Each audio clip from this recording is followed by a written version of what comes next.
everyone for coming to this session, one of the final ones of the day. My name is Heather, and I am from Toronto. I don't know if you heard the exciting news. Rob Ford is out of the race for mayor. He resigned yesterday. It's kind of exciting news up here in Toronto land. What's Fallon gonna do? The bad news is that his brother stepped in, so we're just, there's no escape. There's no escape. If you want to tweet at me now or later, you can find me on @HeatherPayne there on Twitter. And if you see me walking around the halls, here are some of my passions. Feel free to grab me and talk about one of these things with me. Butter chicken roti, favorite food, hands down. I love to talk about it and hear about your butter chicken roti experiences. I can eat a whole one in one sitting, and it's not even a big deal. Caramel apple spice is my vice. The Starbucks drink. That's mostly sugar. It is my favorite beverage of all, and I love biking, and I love biking around the city. In Toronto, it's not great up there, but I'd love to hear what your biking experiences are like in your own city. So these are some things we can definitely chat about other than education. To tell you a little bit about why I'm here today and why I'm going to be talking to you about things I've learned about teaching people how to code, I thought I'd sort of weave my story into this talk today as well. So I started teaching myself how to code a little more than 5 years ago. I had graduated from university right around the time that the entire economy collapsed, and it was a rough time to be a recent graduate with a fairly useless business degree. I was capable of doing business, which it's not a great time. And so I thought that if I taught myself how to code, I'd have some more interesting job opportunities and maybe be able to land a job. Probably not doing that, but something that somewhere where someone would appreciate those skills. And I struggled doing it on my own for about 2 years. There weren't the same tools online that there are today for learning how to code, so it was just a lot about maybe the same way that all of you learned, just Googling around and figuring stuff out. And after doing that for about 2 years, I realized that it would have been a lot more fun of a journey if I'd done it with a group of people. And so I tweeted about how there should be a group in Toronto for women who want to learn how to code. And it was sort of a good time. I guess this was May of 2011, and it really took off and became very popular very quickly. And so Ladies Learning Code is now a nonprofit in Canada. We are in 18 cities across the country, which, as you probably know, is basically every single major Canadian city. And we were launching a chapter in Winnipeg in October, so that'll be the 19th chapter. And all of those cities are doing a workshop pretty much every month for their members of their community. So lots of people across the country learning every single month now through this organization. And for those of you interested in education, the format that we took with this nonprofit is a one-day workshop format. And the reason it works so well, I think, is two things. First, everything we do is hands-on and project-based, which for beginners I think is easily the most fun and rewarding way to learn. By the end of the day, they've gone from knowing nothing to knowing how to build a WordPress theme, or how to build a site using HTML, CSS, or how to build a blackjack game in Python, and being able to go home and say, look, I made this thing, it wasn't a waste of $50, I think is a really nice outcome. And then the other thing that makes Ladies Learning Code workshops so amazing and so successful is that we've been supported so much by the community, just like those of you here in the room. So at Ladies Learning Code workshops, it has always been the case that there's a 4-to-1 ratio of students to instructors. So for every 4 students, they get sort of a personal coach for the day. We call them a mentor. And they sit with those 4 students throughout the day and take them from knowing nothing to being able to build something. And it wouldn't be possible if this community wasn't so amazing. So really kudos to this community, not just in Toronto or Canada, but really everywhere. We see it everywhere. And it's a huge thing to ask, because every time we run a workshop, it's usually about 60 to 80 people. And so you need 15 to 20 to 25 developers or designers to give up their day, a whole day, and come teach beginners how to code. So it's amazing that we've been doing that for 3 years, and we have obviously many hundreds of developers across Canada really engaged in this mission and helping us to accomplish it. As a side note as well, I think it makes the volunteer experience more fun as well for the mentor, because you're not just helping random people here and there with questions. You actually take 4 people on a journey from being confused and intimidated and scared and nervous all the way to being like, I can't believe I did that. And the act of taking someone on that journey is actually very fun and addictive, I think, and that's probably one of the reasons as well we've had so much engagement from our volunteer community. But we realized pretty quickly that ladies learning code wasn't going to be like the thing that solves the problem of women in tech, because most people who come are not looking to become developers. They're looking to work more effectively with developers. They maybe want to build a website for themselves, for their small business, or for their passion or hobby, but they aren't typically looking to change careers. We do have people who do, and I'll talk more about them in a second, but for the most part, it's sort of more of an enhancement type of program rather than something that's actually causing transformation. And so after a few months, we came up with the idea of reaching younger, which is a fairly obvious idea. And so we started Girls Learning Code, which focuses mostly on 8 to 13-year-olds, girls only to start. And there's a couple things about this program that I think are really neat as well. The coolest thing probably, as I like to tell people, is that in this program, you're not being told that technology is cool by your mom or your dad or your teacher or a librarian or something like that. You're being told that it's cool by somebody who you think looks like Taylor Swift. And so that is really exciting. That's like, wow, it must be real. Like, this must be a real thing that I should spend some time learning about.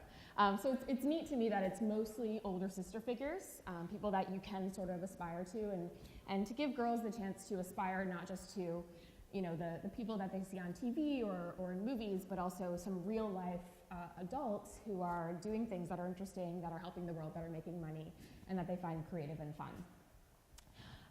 And then the other thing that's nice about Girls Learning Code is it just gets them in a room with, you know, 30 other girls their age who also think technology is cool. And I think that's going to really help when they go on to computer studies class or computer science in university or college.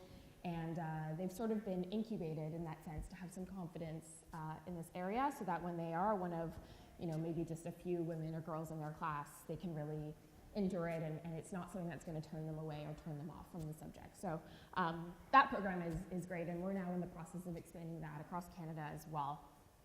But it really wasn't long until moms started complaining. What about their sons? Which we thought was a totally legitimate point. There weren't great opportunities as well for boys to learn this stuff. We were kind of leading the way, and it was girls only. And so we introduced Kids Learning Code, I guess about a year ago, something like that. And the unique thing about Kids Learning Code is that at those workshops and summer camps and programs, we reserve half of the tickets for girls and half for boys. So we're kind of forcing equality on these kids in a sense. And if we are only able to sell 10 girl tickets, then it's a 20-person workshop, and that's it. And so that's been fun, because I think for these kids, if we can sort of have them grow up in a world where they're just as likely to be paired with a boy in their class than a girl, I think it'll make it easier for everyone going into computer studies and computer science, and sort of have equality become the norm, and that I think eventually will cause a lot of change. So this has been a really fun project to work on. Like I said, it's a nonprofit in Canada. For your interest, it's supported about half through ticket sales, so it's sort of half self-supported and half through sponsors who help continue to keep the organization running. But then I mentioned that there are people who come to Ladies Learning Code who then decide that they do want to become developers.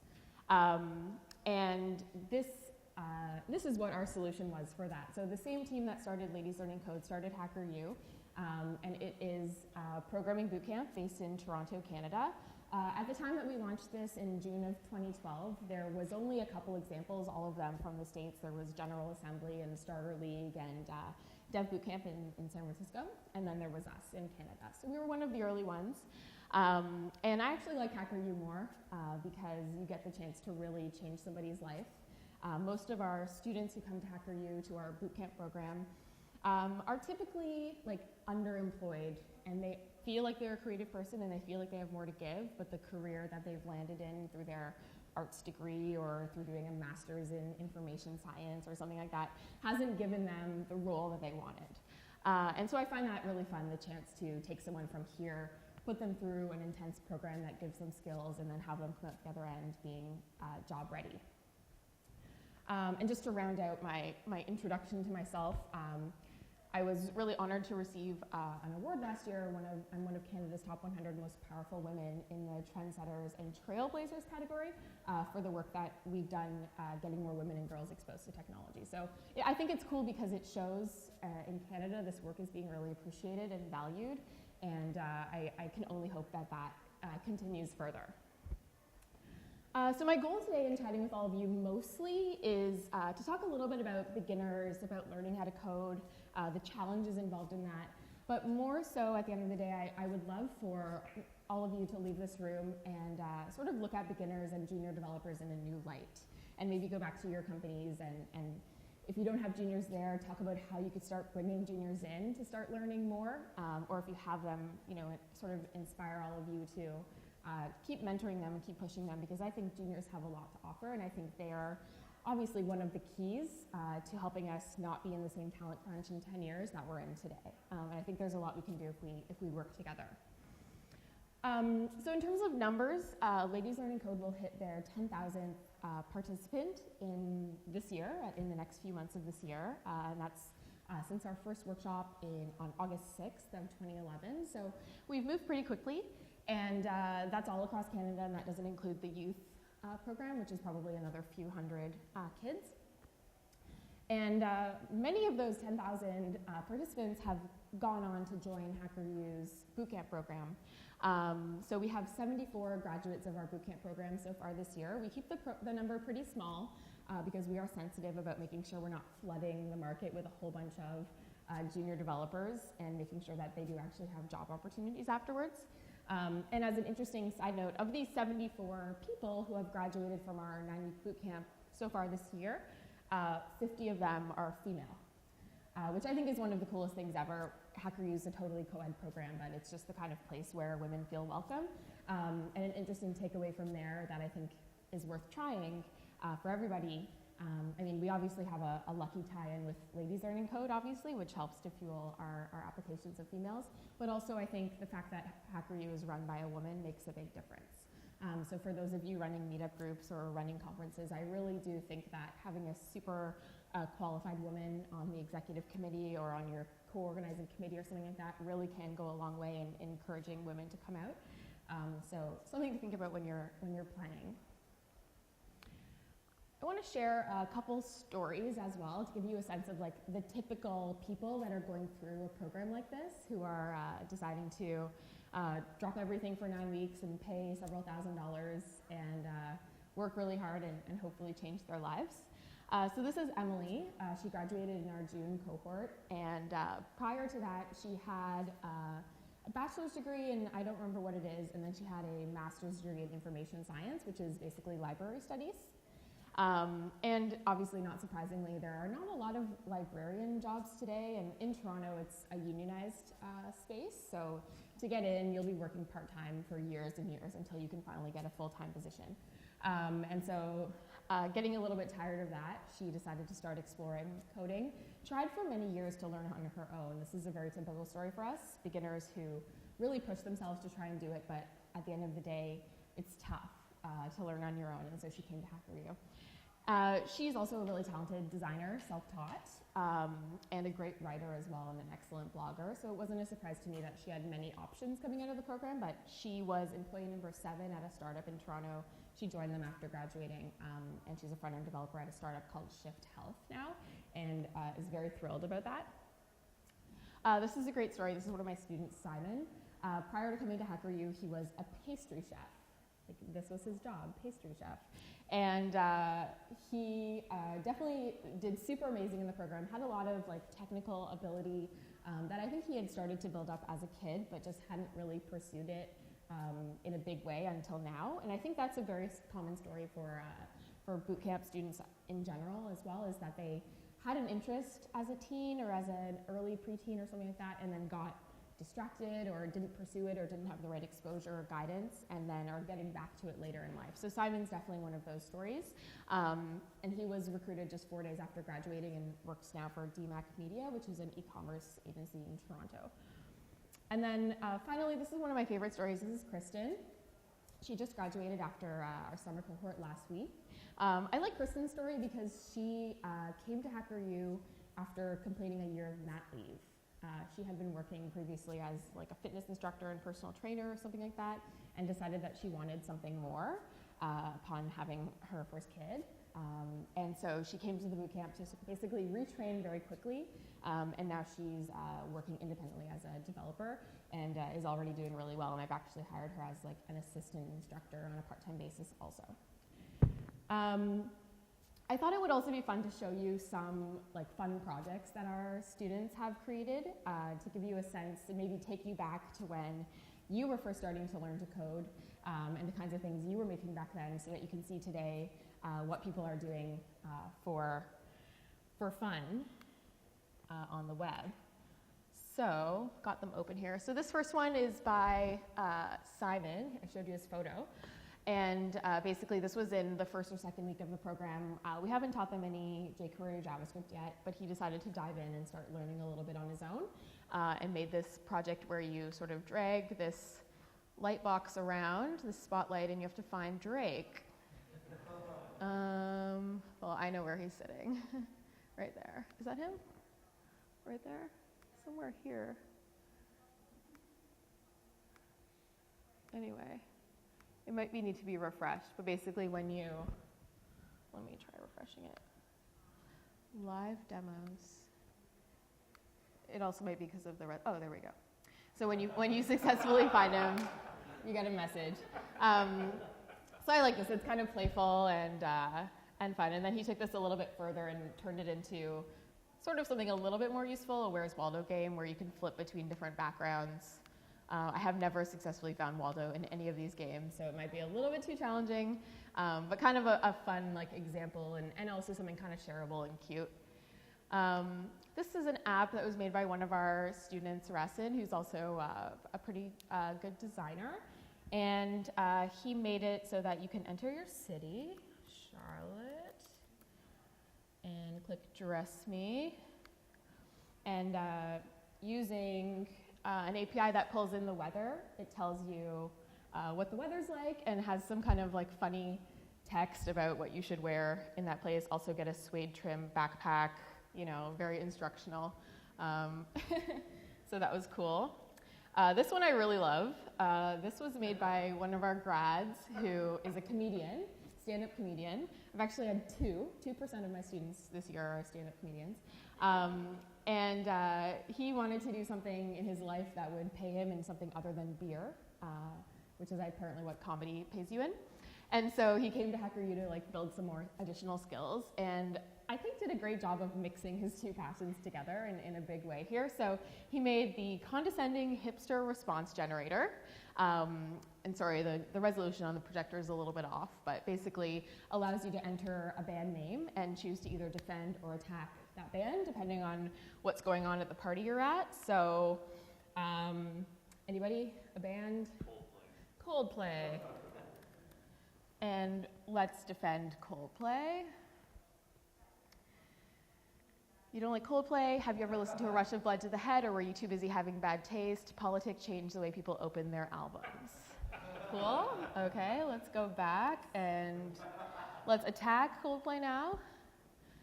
You actually like Coldplay, you probably like Snow Patrol too. Hey, I know, let's put magic in Chasing Cars. That way we can ruin everyone's day, not just mine, from listening to your crappy music or whatever it says on the bottom. So he has a few different insults in there. He's put it on GitHub and he keeps telling people that add insults, I want more insults. I'm like, I don't know if that's what GitHub is usually for, but totally, that's great. And really interesting use of an API as well, using it to pull in super specific information about these bands and about the music that you've typed in. There are some funny edge cases, obviously, where the number of tracks, there's an insult about number of tracks or whatever, and for some albums it's not defined, so I think he's writing specific cases for all of those situations, but I thought this was just really great. And then a more serious one, getting a little bit cut off, but this was a really nice collaboration.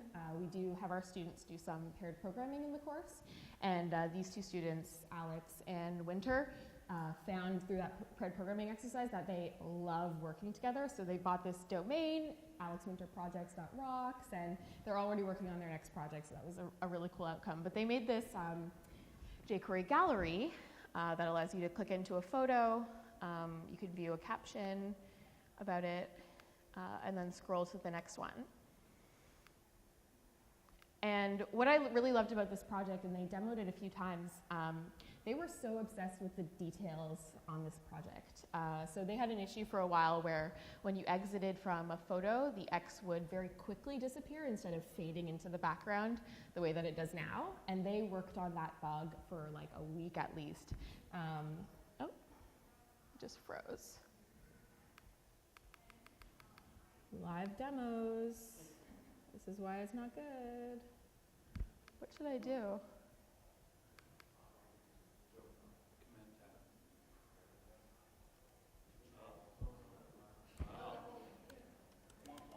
Anyone? No? Okay. Their gallery's so good, they just wanted the presentation to end right there.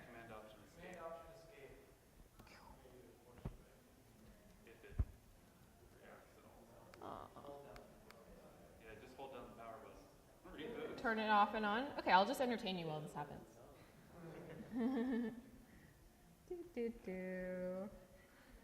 So what do you think of those beginner projects? They're awesome. They're good, right? Yeah. I think it's fun because how long ago was it that you guys learned how to code in this room? More than a decade, more than 2 decades for some of you probably. And so it really is a different world now for beginners than it was back then, because back then nothing really looked nice. And I find now one of the challenges we have even with teaching kids how to code is that they're so used to being on an iPad and having every single app be like perfectly packaged and it looks like this and it's beautiful and it's functional. And to get them to go from what we teach them to that point, like they just see that as being impossible. And we have the same problem to like some extent with our adult students where they really want everything to be beautiful and be functional and have swooshes and stuff like that. And they have to be reasonable in what, you know, in what beginners can do. But it's fun to know, I think, what beginners are doing today versus what you guys did when you were beginners. Okay, this is gonna just take a second here. Remember that time I had to start my whole presentation again? That was awesome. Okay. Well, that was pretty much all my demo anyway, so that's okay.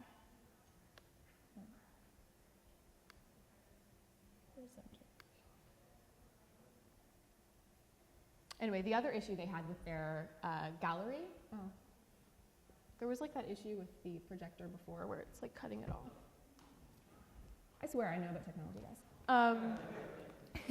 The other issue they were having with their gallery was if you zoomed into a photo and then scrolled as you X'd it and scrolled through, it would go always to the middle of the page instead of going to the exact hole that it came from. And that was another thing that they just spent like a week trying to figure out. So now if you exit, it doesn't matter where you've scrolled or even if you've made the page a different size, it knows exactly where its home is. And that was just a really nice, I think the attention to detail there is like, I mean, they're obviously going to be going so far. Okay, there's our projects.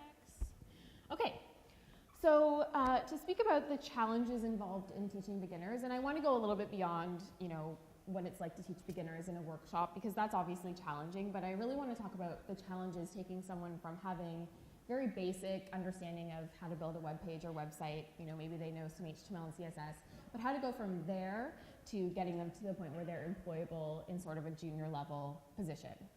And these are sort of some things to look for as well for yourselves if you're interviewing juniors for roles or considering bringing a junior onto your team, you know, what I think you should look for in that position as well. So the first one, and this is a lesson that I've learned for sure through the bootcamp program, is that passion is a requirement for success in this industry. There are a lot of people flocking to the technology industry today because it's where the money is or it's where there's some money. And bootcamps, I think in particular, are very much at risk of maybe being wooed by someone and letting somebody in because that person wants a job, not because that person is there because this is what they're supposed to do. And so I've become significantly more crazy about screening for passion among our applicants. And I actually do every single interview myself. I do about 1,000 interviews a year to find our 280 students. And screening for passion is really important. I get them to talk about how they feel when they're coding, or the last thing it is that they made. They have to have made something before. They have to have made websites. They have to be learning constantly. And I think among junior developers, this is the case as well. So if a junior has snuck by and they've made some stuff, they've got some skills, but they haven't been blogging, or they haven't made some projects outside of the course curriculum that they've been in. Those to me are red flags, because it's like, do you really like this, or do you not? And the ones who love it, as you probably know, are the ones who are going to become intermediates very quickly, and they're the ones who are going to be less of a drain on your company and on your team members. So I think screening for passion is completely okay and very legitimate thing to do, and a great strategy for making sure that your team is as strong as possible, as quickly as possible. But the other thing to remember about teaching beginners is that it is incredibly intimidating to learn how to code. And it's so hard for us to remember now. It's probably easier for me than many of you, but it is one of the most confusing things ever to know a bunch of different pieces of the puzzle, but not know how they come together or be missing some context. I actually remember one of my embarrassing stories from learning how to code was literally, I was at a hackathon, I was frustrated again about the lack of women in the group, and I don't just want to talk, I want to be able to do. So I went home and I spent hours and hours Googling things like how to get Python to show up in your browser. Which, guess what, there's no results. Nobody has searched for that as a way to figure out how to make an app. So that was embarrassing and also frustrating, and so, and given the opportunity, I'm not sure I even would have asked the question because I would have been too embarrassed.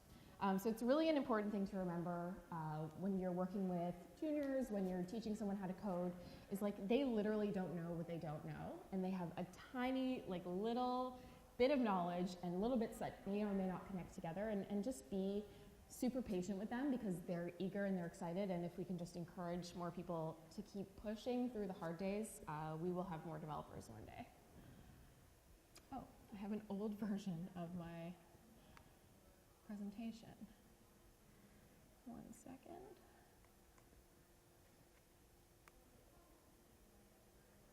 Let's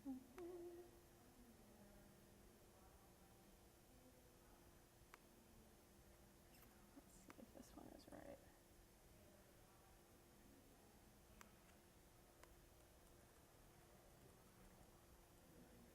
There we go.